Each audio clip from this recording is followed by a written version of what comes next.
Hi friends, welcome back to my channel Fish and Shrimps. Today we are going to do the second part of the driftwood series. As I had told you that I will be putting in the second part in the last video.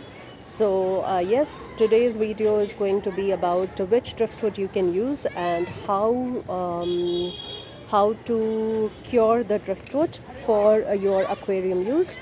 But before we go on to the video, I would like to just remind you that please do like and subscribe to my channel, and so that you keep getting the updates in the new video that I would be uploading from my side. So let's get back to the topic of which driftwood that you can use. First of all, as I had said, driftwoods are really amazing things that you can use. You can have a theme based on driftwood, or you can use the theme, have a theme in mind, and then use the driftwood in your aquarium.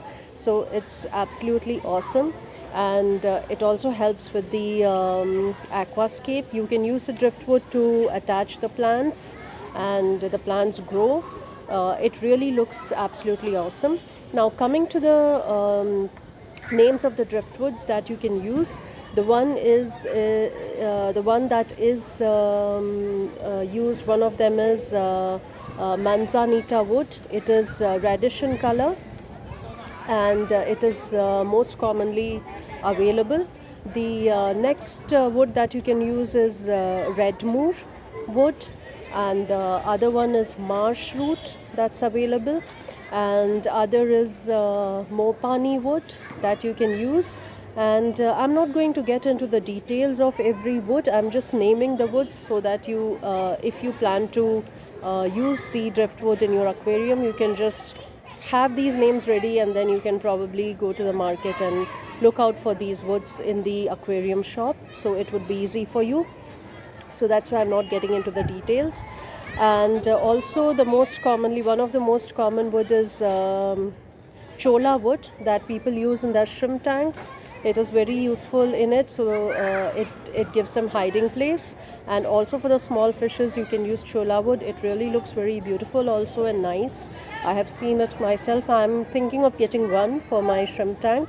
So yes, that's one of the wood that you can use. Yes, I do agree that these woods are expensive, but if you take a quality one, then it would last for years. You don't have to really, it won't get spoiled, and you don't have to replace the driftwood again. So yes, once you are buying, when you have invested in your aquarium, in the fishes, you have already spent a lot of money. So spending a good amount in a driftwood is not a bad thing to do. And the other wood would be spider wood. It really looks like a spider.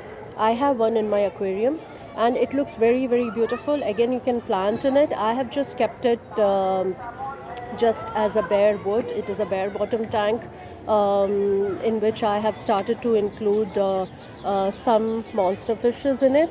But it really, really looks very nice. That was my first wood that I got as a driftwood when I first went into using the driftwood in the aquarium. And the other one is Sumatran driftwood. That is another name. And another one is bonsai driftwood. The name itself would give you ideas. It will be like a bonsai tree. So if you have it, you can glue java moss or any other kind of moss in it for it to grow, and it would turn out to look like a bonsai tree in your aquarium. So that is a very, very brilliant idea. Actually, I myself wanted to get a bonsai driftwood, but I haven't been lucky enough to get it in the aquarium shops near my place.